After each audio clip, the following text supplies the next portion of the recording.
February 3, 1959, when three of America's most exciting young musical stars died in a plane crash: Ritchie Valens, the Big Bopper, and Buddy Holly. But what you may not realize is that this wasn't the only tragic loss the music world suffered during the first week of February. In this video, we pay tribute to all those lost on this, the week the music died.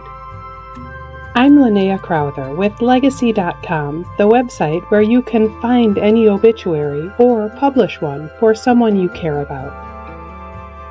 Ritchie Valens was just 17 years old in 1958 when he recorded three songs that became fast radio hits: Come On Let's Go, Donna, and La Bamba. Valens, short for Valenzuela, was a high school student in Los Angeles when a record producer saw him playing in a local band. Within months, he was a national pop star playing a cross-country concert tour. That tour would take his life and two other brilliant musicians far too soon when their flight out of Iowa to the next show in North Dakota crashed minutes after takeoff. But in his short career, Valens brought Latin rock and roll to the mainstream, influencing future artists like Carlos Santana and Los Lobos. He was inducted into the Rock and Roll Hall of Fame posthumously in 2001. Singer and songwriter J.P. Richardson was better known to his fans as the Big Bopper. Known for his raucous party music, he was just 28 when he was killed in the same crash as Valens, Buddy Holly, and the plane's pilot Roger Peterson. Richardson created a rock and roll classic with the song Chantilly Lace. Not long after his death, his song White Lightning became the first #1 hit for country music legend George Jones. Richardson's musical legacy, though, goes beyond his hit songs. Some music historians credit him with creating the first ever rock music video in 1958 and with coining the very phrase music video in 1959. Known for his distinctive glasses and lanky frame, Buddy Holly was born in Lubbock, Texas. He rose to prominence with his first single, That'll Be the Day, which was quickly followed by another hit song, Peggy Sue.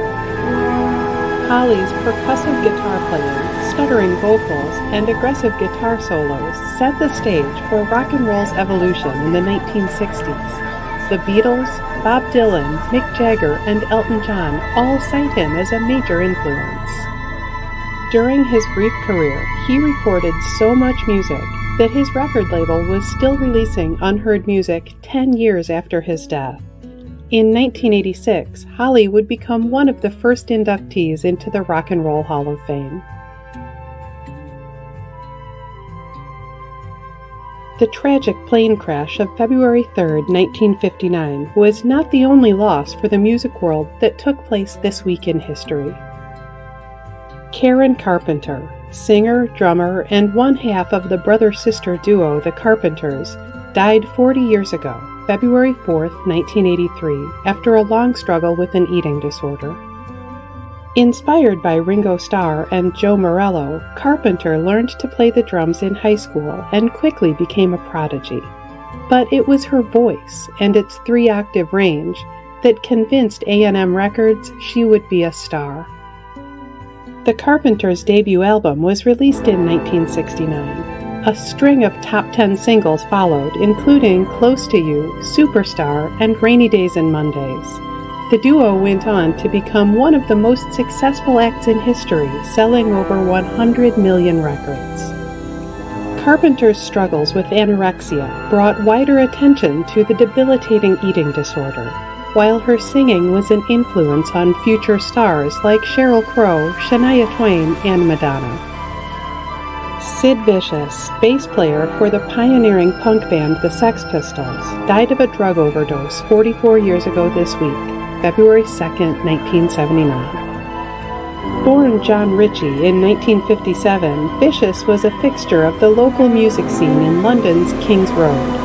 There, he caught the attention of up-and-coming stars like Chrissie Hynde of The Pretenders and Siouxsie Sioux before being drafted to join the Sex Pistols. Vicious built his reputation on wild antics and confrontational behavior, making him a symbol of punk rock that endures to this day. Maurice White, the founder and main songwriter of Earth, Wind & Fire, died of Parkinson's disease 7 years ago this week in 2016. Born in Memphis, Tennessee, White created music spanning multiple genres, from jazz, funk, and soul to disco and more. Rolling Stone once said his band changed the sound of black pop. Nominated for 22 Grammys, White has been inducted into both the Rock and Roll and Songwriter Halls of Fame. Pianist, singer, and actor Liberace died 36 years ago this week, one of the earliest celebrities to die from complications of HIV/AIDS.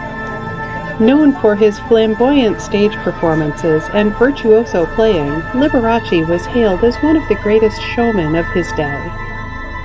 His career included hit television shows, 6 gold albums, and a legacy as one of the most successful live performers in history. This week also marks several other notable anniversaries. Actor Brandon Lee, son of actor and martial artist Bruce Lee, would have been 58 this week. A rising star in his own right, Brandon Lee died in an accident on the set of his 1994 breakthrough film, The Crow. Civil rights icon Coretta Scott King died 17 years ago this week at the age of 78.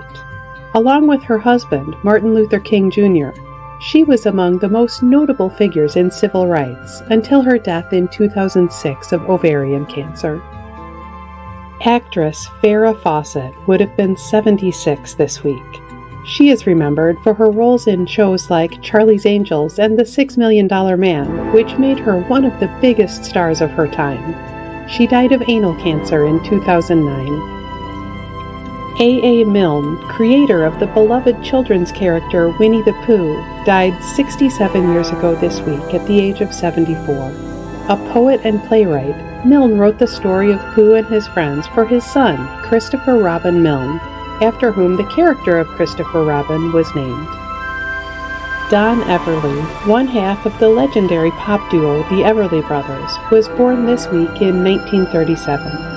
Considered one of the pioneers of early rock and roll and known for his powerful singing voice, he is in both the Rock and Roll and Country Music Halls of Fame.